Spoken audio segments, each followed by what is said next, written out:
결과는 아쉽지만 좋은 경기 내용을 보여줬기에 고개 숙일 이유는 없다. 예, 홍명보 감독이 어제 월드컵 첫 경기 마친 후에 이렇게 소감을 밝혔습니다.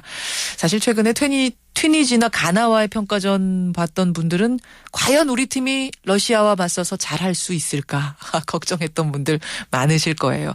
그렇게 걱정했던 것에 비해선 내용이 좋았습니다. 과연 전문가들은 어떻게 봤을까요? 전 국가대표 골키퍼 김병지 선수 연결을 해보죠.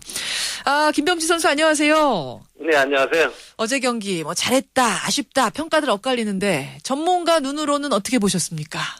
잘했고요. 아쉬운 잘했습니까? 부분도 있고요. 아, 그리고 또 우리가 앞서 평가전에서 불안한 모습들을 많이 보여줬잖아요. 예. 국가대표팀도 그렇고 정성용 선수도 일단 본인의 실수는 아니지만 내 골의 실점에 대한 어떤 그런 책임감은 같이 가져갔었는데요. 예.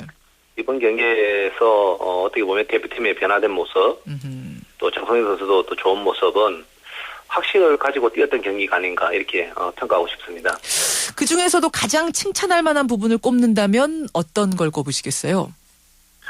기여도라고 얘기하자면 당연히 골을 넣었던 이건호 선수겠지만 이근호 선수요. 게임의 어떤 전체적인 어떤 흐름을 끌고 갔고 막고 했던 선수로서는 제가 볼 때는 한국영 선수가 아마 키맨으로서 어떤 역할들을 잘해줬기 때문에 예. 러시아 공격에 대한 어떤 차단이라든지 또 볼 백업에 대한 어떤 방향성을 미리 차단을 잘했기 때문에 러시아의 공격수를 틀어막았던 어떤 그런 역할들이 말하긴 그렇지만 소금 같은 존재의 역할을 충실히 했던 한국영 선수인 것 같습니다. 한국연 선수. 그냥 이제 비전문가들이 유심히 보지 않았으면 사실 한국연 선수가 이렇게 눈에 띄는 위치는 아니었어요. 특히 그 기성용 선수였던가요? 프리킥 상황에서 튀어나온 공을 한국연 선수가 한 발짝만 더 갔으면은 조금 빨리 갔으면 넣을 수도 있는 상황이었는데 그걸 놓쳤기 때문에 그걸로만 네. 기억되는 부분들이 많은데 구석구석 전체의 흐름을 봤을 때는 소금 같은 역할을 한 거군요. 그렇죠. 일단 포백 라인이 미드필드 라인에서 도와주지 않으면 라인업도 힘들고 예. 견고한 수비 맨투맨적으로도 사실은 부담스럽거든요.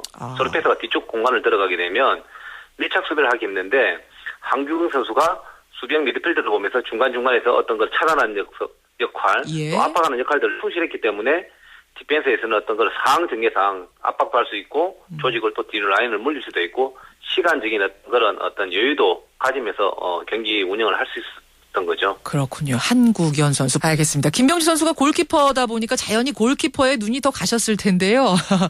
브라질 가기 전에 정성용 골키퍼한테 미친 존재감을 발휘하길 바란다. 이런 조언을 하셨더라고요.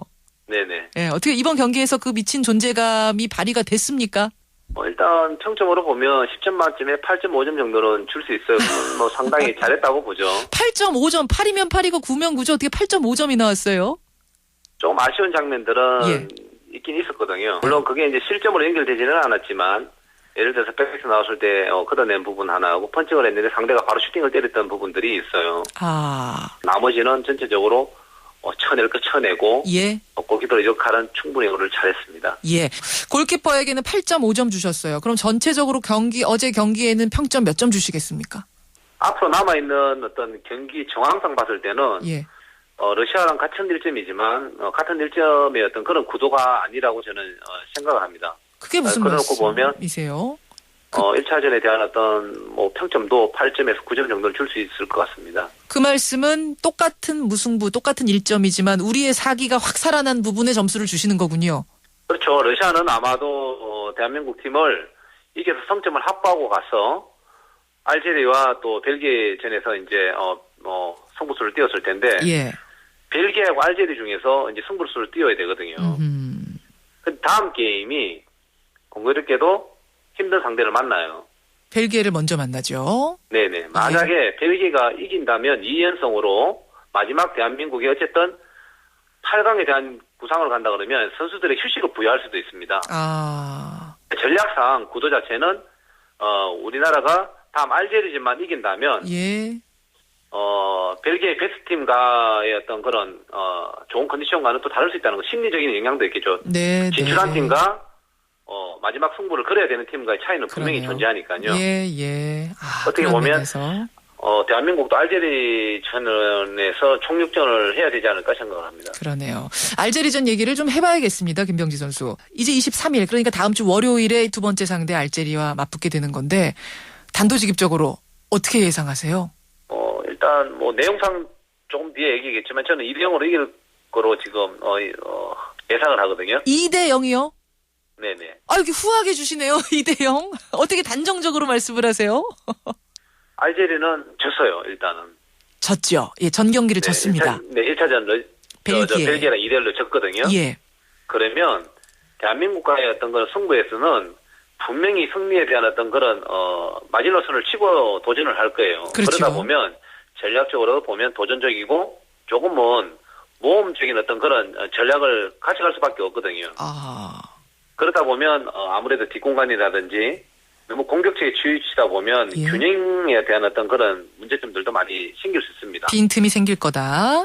네. 예. 그걸 적절하게 이제 우리나라 선수들이 이용을 상대 한다면? 약점을 잘 파고든다면 득점을 할 수 있을 거라고 생각하는데 예. 일단 초반에 먼저 실점을 하지 않는다면 예. 점점 시간이 흐를수록 또 심리적으로 긴장감을 더 가지는 팀은 알제리 쪽이거든요. 그렇죠. 그렇죠.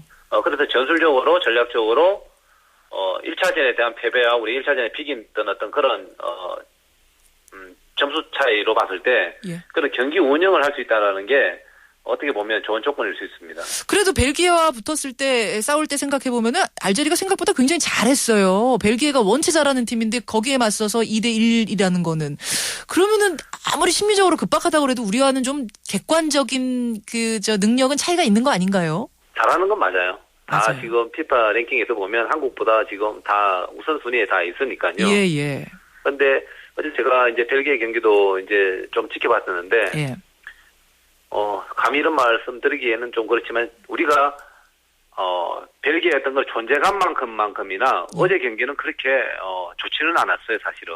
벨기에가. 아하. 예, 또 반대로 알제리 팀의 어떤 그런 또 저력도 볼 수 있었던 경기였고요. 예, 예. 또 러시아에 비긴 거에 대해서는 알제리 쪽에서는 상당히 어려운 상대를 만난다라는 어떤 그런 생각들을 할 거예요. 분명히 평가전의 가나전과 그 전에 평가전의 어떤 그런 이제 어떻게 보면 일승의 재물로서는 다 삼고 갔을 거라고 생각을 하거든요. 우리를 네. 쟤네는 우리 재물이야 이런 생각을 다 갖고 왔을 거라고요. 세 팀이. 네네. 일승에 대한 보루는 대한민국 가져갔을 텐데 예.